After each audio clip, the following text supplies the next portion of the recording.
नमस्कार साथियों, आप सभी का स्वागत है अपने YouTube चैनल रोज़ क्लासेस 124 में। तो साथियों, कैसे हैं आप?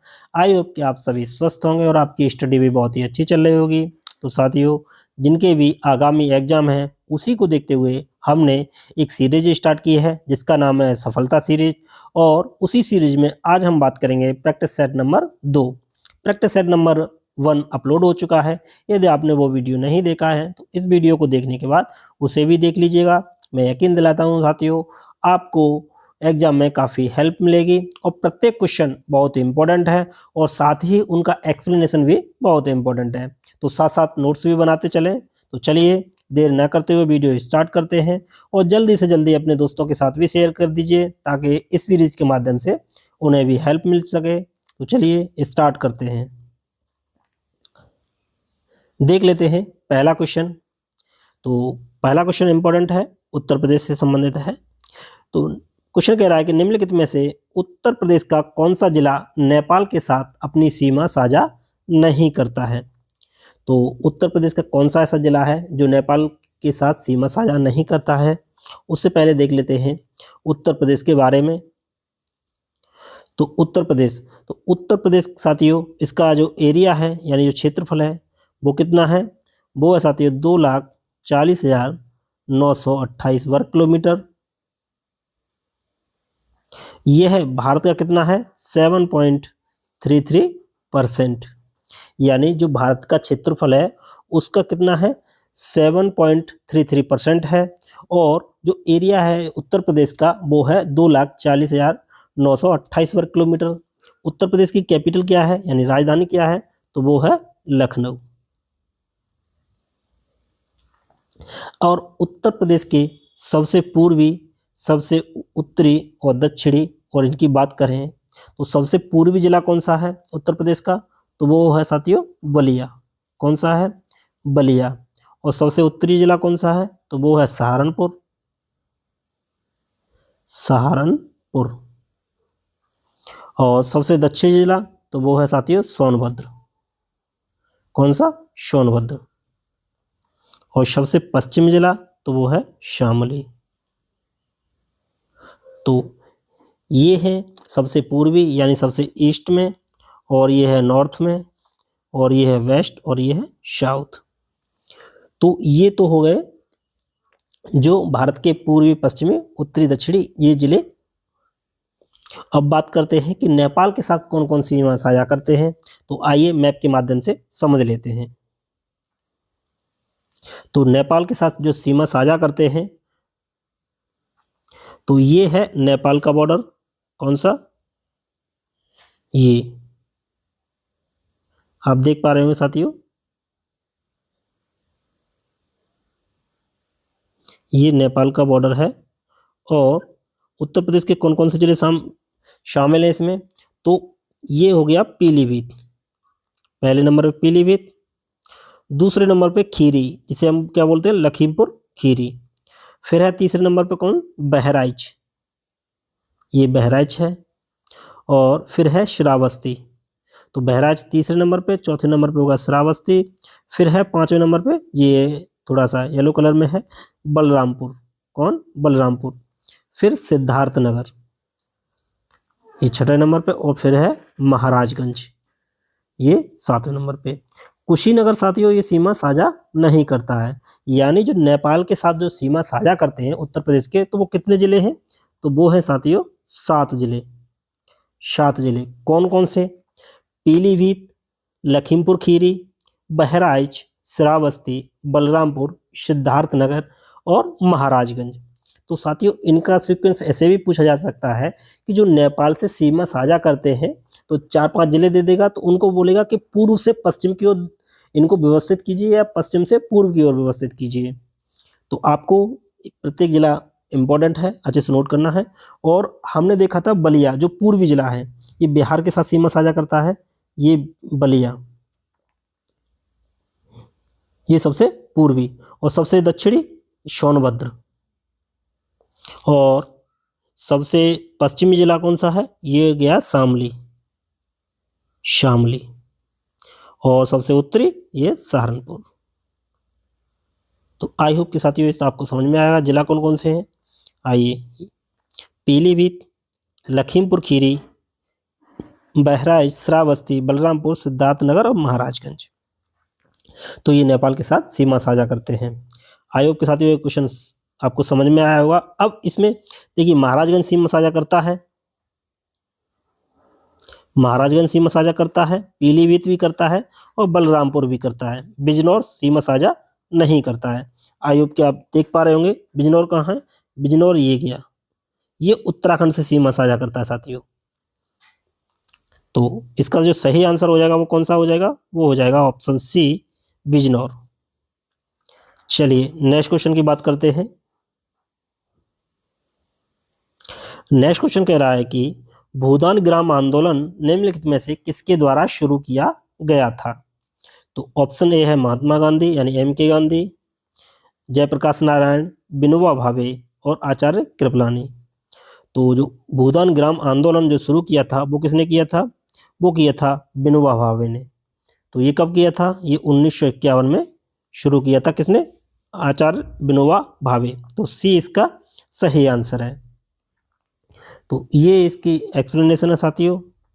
भूदान आंदोलन संत विनोबा भावे द्वारा सन 1951 में आरंभ किया गया था। यह स्वैच्छिक भूमि सुधार आंदोलन था। इस आंदोलन के माध्यम से समाज के सभी वर्गों के हितों की रक्षा की गई थी। यह आंदोलन वर्तमान में किस राज्य में शुरू किया गया था, तो वो तेलंगाना में। तो यहाँ से यही पूछा जा सकता है कि भूदान आंदोलन कब शुरू किया गया था, किसके द्वारा चलाया गया था और वर्तमान में वह किस राज्य में चलाया गया था। तो जो चलाया गया था, जो उस वर्तमान राज्य का नाम है वो है तेलंगाना।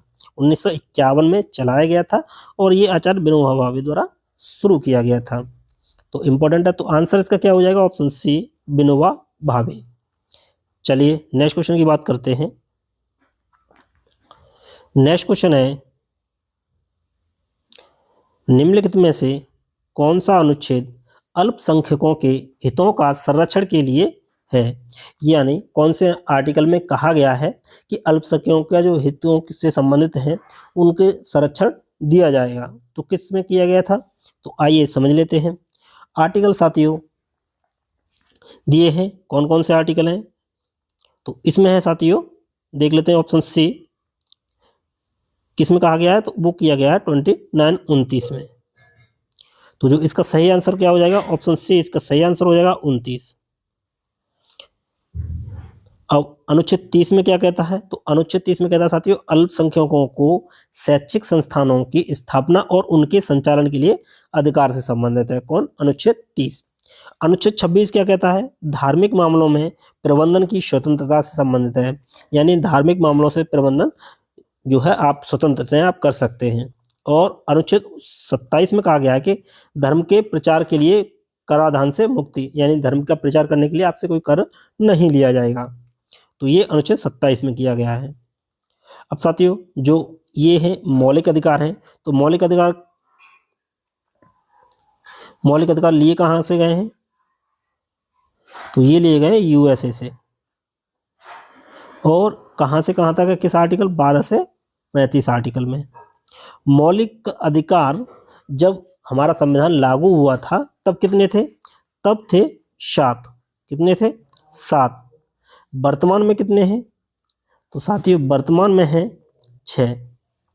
जो एक मौलिक अधिकार है, कौन सा, संपत्ति का अधिकार, संपत्ति का अधिकार। एक एक पॉइंट साथियों इंपॉर्टेंट है। जो संपत्ति का अधिकार है इसको मौलिक अधिकार से हटाकर कानूनी अधिकार बना दिया गया। तो इसे किस संविधान संशोधन के द्वारा हटाया गया था, तो ये हटाया गया था 44वें संविधान संशोधन द्वारा, अमेंडमेंट एक्ट 1978। कब आया था, 1978 में आया था। तो इसको हटा के, यानी मौलिक अधिकार से हटा के इसको क्या बना दिया गया, तो आर्टिकल 300A में इसको रख दिया गया है। तो ये बना दिया गया है कानूनी अधिकार। अब ये कानूनी अधिकार हो गया है। तो पहले थे 7, तो अब वर्तमान में बचे हैं 6 मौलिक अधिकार। तो इंपॉर्टेंट है। तो इसका क्वेश्चन का जो सही आंसर है वो हो जाएगा अनुच्छेद 29। चलिए नेक्स्ट क्वेश्चन की बात करते हैं। नेक्स्ट क्वेश्चन कह रहा है कि थॉमस कप निम्नलिखित में से किस खेल से संबंधित है। तो थॉमस कप किससे संबंधित है, तो वो है साथियों बैडमिंटन से, यानी बैडमिंटन से थॉमस कप, ओवेर कप, ये किससे संबंधित है, बैडमिंटन से। और साथियों जो थॉमस कप है ये किसके द्वारा, तो ये पुरुषों के द्वारा खेला जाता है, पुरुषों से संबंधित है, यानी पुरुषों के द्वारा खेला जाता है थॉमस कप, केवल पुरुष। और जो उबेर कप है, उबेर कप, ये केवल महिलाओं के द्वारा खेला जाता है, महिलाओं के द्वारा। और जो थॉमस कप और उबेर कप 2025, ये दोनों थॉमस कप और उबेर कप,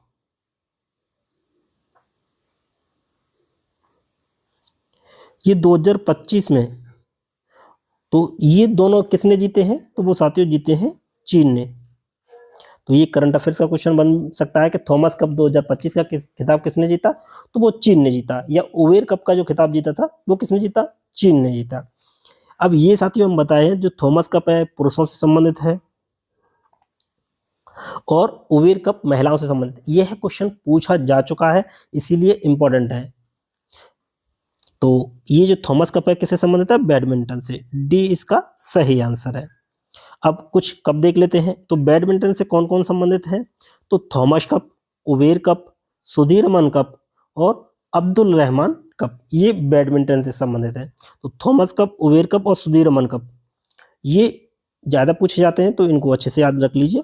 क्रिकेट से कौन कौन संबंधित है, तो क्रिकेट से Sharjah cup, Ranji trophy, Deodhar trophy, Irani trophy, Vijay Hazare trophy, ये क्रिकेट से संबंधित हैं। और टेनिस से संबंधित कौन कौन से हैं, Davis Cup, Hoffman Cup, Wimbledon trophy, Federation Cup, ये टेनिस से संबंधित साथियों। Davis Cup, Hoffman Cup, Wimbledon trophy और फेडरेशन कप। एक और साथियों पूछा जाता है पोलो से संबंधित। तो पोलो से संबंधित जो कप है कौन से हैं, तो एजरा कप, एजरा कप और राधा मोहन कप, राधा मोहन कप। तो ये पूछे जाते हैं, इंपॉर्टेंट है। तो जो क्वेश्चन था उसका आंसर क्या हो जाएगा, बैडमिंटन। डी इसका सही आंसर है। चलिए नेक्स्ट क्वेश्चन की बात कर लेते हैं। नेक्स्ट क्वेश्चन क्या कह रहा है, नेक्स्ट क्वेश्चन कह रहा है कि विश्व प्रेस स्वतंत्रता सूचकांक 2025 में भारत का कौन सा स्थान है। तो साथियों जो वर्ल्ड प्रेस फ्रीडम इंडेक्स 2025 आया है, तो उसमें भारत की पोजीशन पूछी है कि कौन सी रैंक है। तो ये साथियों जो वर्ल्ड प्रेस फ्रीडम इंडेक्स है, इसको जारी कौन करता है, तो इसको जारी करता है रिपोर्ट विदाउट बॉर्डर्स। तो पहली रैंक पे कौन है और भारत की रैंक क्या है, तो पहली रैंक पे साथियों कौन है, तो वो है नॉर्वे। कौन, नॉर्वे, पहले पे नॉर्वे है। भारत की स्थिति क्या है, तो भारत की जो रैंक है वो क्या है, 151वीं। और 2024 में जो भारत की रैंक थी वो क्या थी, 159वीं, यानी 8 अंकों का सुधार हुआ है। तो जो इसका सही आंसर हो जाएगा ऑप्शन डी, 151। और बात करें 115 की साथियों, 115, एक मिनट साथियों, 115, आइए देख लेते हैं। तो 115 जो रैंक है भारत की वो किस में है, तो वो है global peace index, global peace index 2025। तो ग्लोबल पीस इंडेक्स में जो भारत की रैंक है वो कितनी है, वो है 115।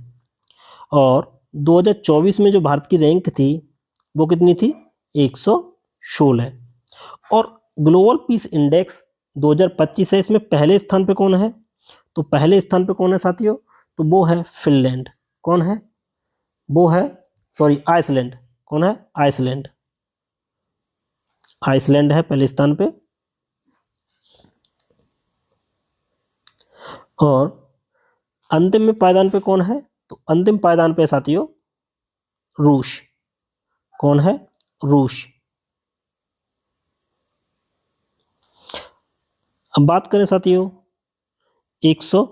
18 में, तो 118 जो भारत की पोजीशन है वो किस में है, तो वो है वर्ल्ड हैप्पीनेस इंडेक्स। किस में है, वर्ल्ड हैप्पीनेस इंडेक्स WHI 2025 में। तो भारत की जो रैंक है वो है 118 में। और पहले स्थान पे कौन है, पहले स्थान पे, तो पहले स्थान पे साथियों फिनलैंड। कौन है, फिनलैंड पहले स्थान पे, इसमें वर्ल्ड हैप्पीनेस इंडेक्स में। और अंतिम में पायदान पे कौन है, अंतिम पायदान पे, तो अंतिम पायदान पे है अफगानिस्तान। कौन है, अफगानिस्तान। तो अब इससे साथियों कितनी इन्फॉर्मेशन मिली, अगर पूछे वर्ल्ड प्रेस फ्रीडम इंडेक्स में भारत का स्थान क्या है, तो 151वां। ग्लोबल पीस इंडेक्स में भारत की पोजीशन क्या है, तो 115वीं। और वर्ल्ड हैप्पीनेस इंडेक्स में भारत की पोजीशन क्या है, तो वो 118वीं में। इंपॉर्टेंट है साथियों। चलिए नेक्स्ट क्वेश्चन की बात करते हैं। ये साथियों इसकी एक्सप्लेनेशन है। वर्ल्ड प्रेस फ्रीडम इंडेक्स जारी किया जाता है रिपोर्ट्स विदाउट बॉर्डर के द्वारा। पहले स्थान पे है नॉर्वे और भारत की पोजीशन है 151वीं, और 2024 में जो थी वो 159वीं थी। चलिए नेक्स्ट क्वेश्चन की बात करते हैं। नेक्स्ट क्वेश्चन कह रहा है कि निम्नलिखित में से उत्तर प्रदेश के किस शहर को यूनेस्को द्वारा सिटी ऑफ गैस्ट्रोनॉमी के तहत शामिल किया गया है। तो साथियों जो यूनेस्को की क्रिएटिव सिटी ऑफ गैस्ट्रोनॉमी का जो अवार्ड दिया गया है, सॉरी उसको शामिल किया गया उसमें, तो वो किस शहर को किया गया है, तो वो किया गया है लखनऊ को। इंपॉर्टेंट है। और वाराणसी को साथियों 2015 में शामिल कर लिया गया था। किसके साथ, जयपुर के साथ। किसके साथ, जयपुर के साथ। तो अभी जो शामिल किया गया 2025 में वो किया गया है लखनऊ को। और वर्तमान में भारत के कितने शहर शामिल हैं, भारत के कितने शहर शामिल हैं, तो वो शामिल हैं 9। यानी जो लखनऊ के शामिल होने के बाद जो भारत के कुल शहर शामिल हैं सिटी ऑफ गैस्ट्रोनॉमी में, वो हो गए 9। कौन कौन से हैं, आइए उनको भी देख लेते हैं। तो हाल ही में यूनेस्को की क्रिएटिव सिटी ऑफ नेटवर्क के तहत सिटी ऑफ गैस्ट्रोनॉमी की श्रेणी में लखनऊ शहर को शामिल किया गया है। इसी के साथ भारत के कुल 9 शहर इस श्रेणी में शामिल हो गए हैं। कौन कौन से, जयपुर और वाराणसी, इन दोनों को साथियों 2015 में शामिल किया गया था। चेन्नई, मुंबई, हैदराबाद, श्रीनगर, ग्वालियर, कांजीकोड और लखनऊ, कांजीकोड है साथियों। तो ये टोटल 9 शहर हो गए हैं। तो इस क्वेश्चन का आंसर हो जाएगा बी, लखनऊ। चलिए नेक्स्ट क्वेश्चन की बात करते हैं। नेक्स्ट क्वेश्चन कह रहा है साथियों, अग्लुहास धारा किस महासागर में बनती है। तो अग्लुहास जो जलधारा है वो किस महासागर में बनती है, तो वो बनती है साथियों ऑप्शन बी, हिंद महासागर में। और अग्लुहास जो जलधारा है वो किस तरह की जलधारा है, वो गर्म जलधारा है। अब साथियों गर्म जलधारा और ठंडी जलधारा कैसे होती है, तो मान लेते हैं ये अर्थ है और ये 0 डिग्री भूमध्य रेखा है, और यहाँ 90 डिग्री है, और ये भी 90 डिग्री साउथ है, ये नॉर्थ है। तो जो भूमध्य रेखा से जो लहरें हैं वो पोल की तरफ यानी 90 डिग्री की तरफ जाती हैं, तो वो गर्म होती हैं। यानी भूमध्य रेखा पर टेम्परेचर अधिक होता है पोल्स की अपेक्षा।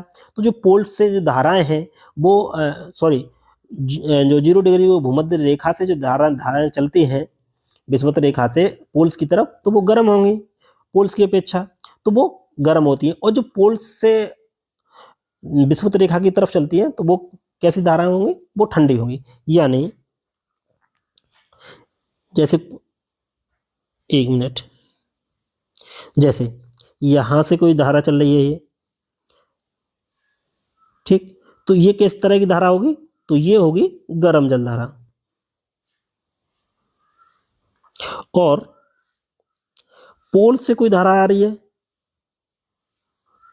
तो ये कैसी धारा होगी, ठंडी जलधारा।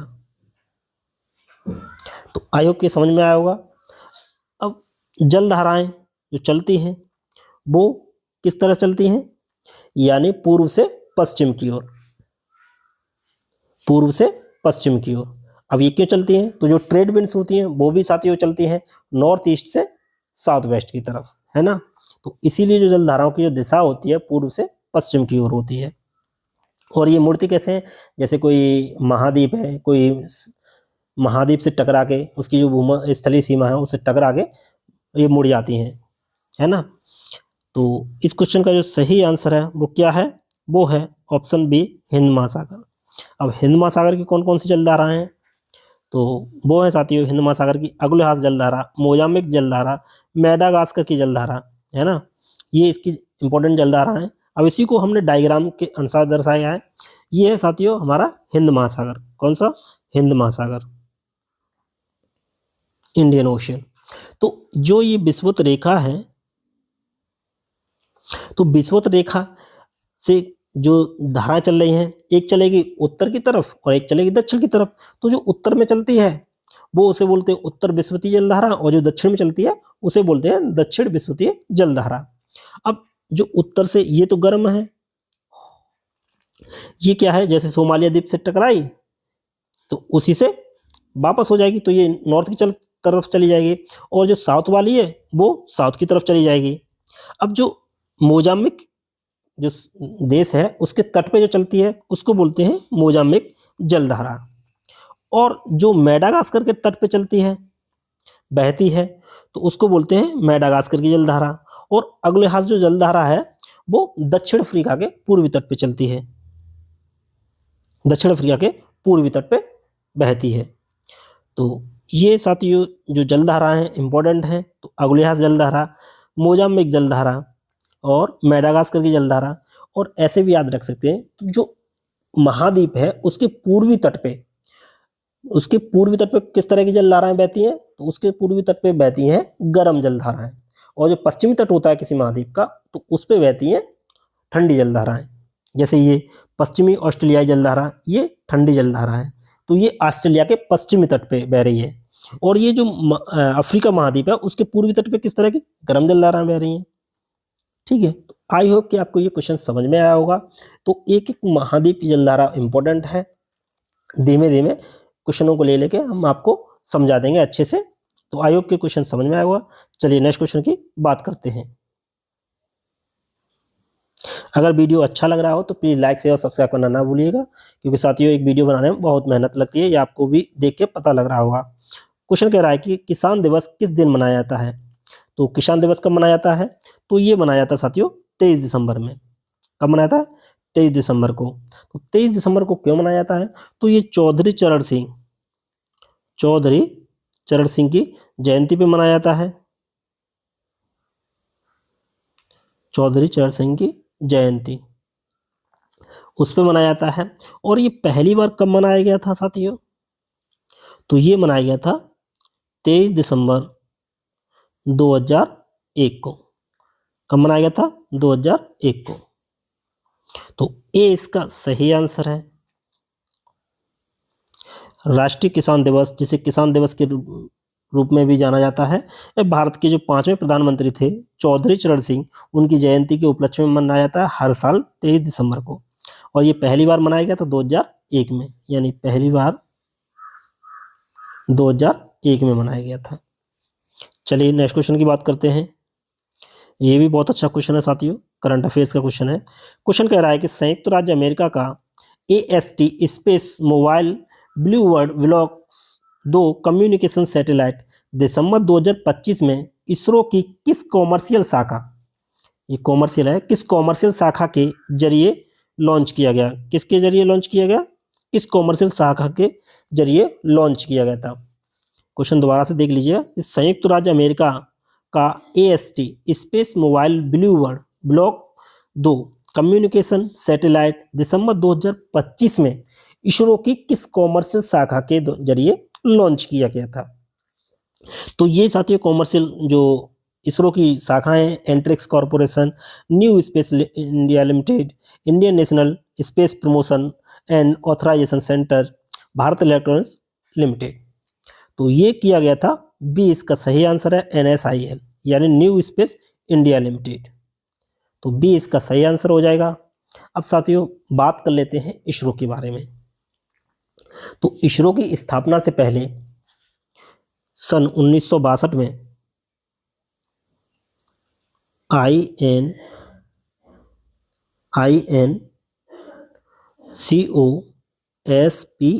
INCOSPAR इंको स्पार की स्थापना हुई थी कब? 1962 में। 1962 में किसकी अध्यक्षता में? तो डॉक्टर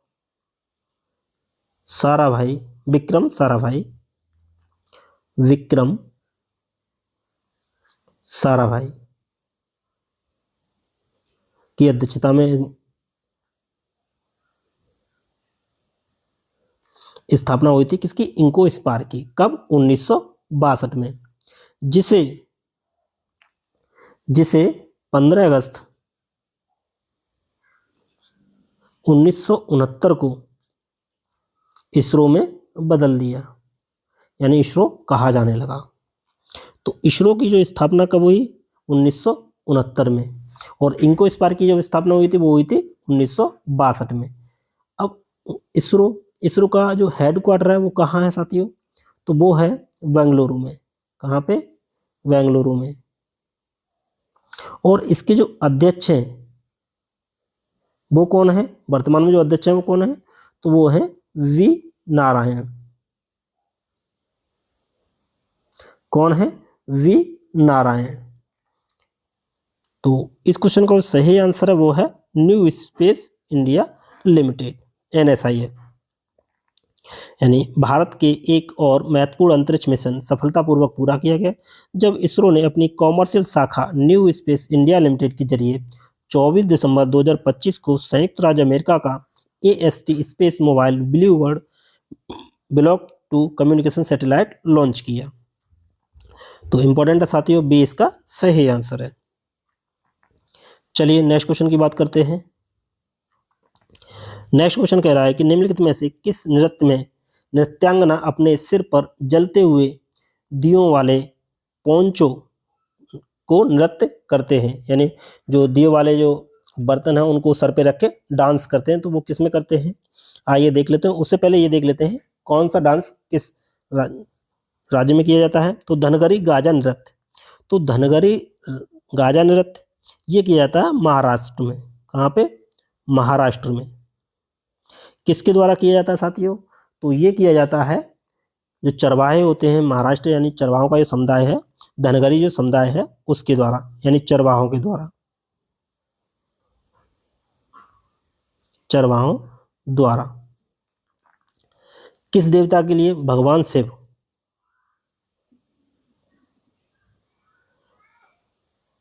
और ये भगवान शिव को क्या बोलते हैं? ये बोलते हैं बिरुवा। इनके जो भगवान शिव जो इष्ट देव हैं इनको बोलते हैं बिरुवा।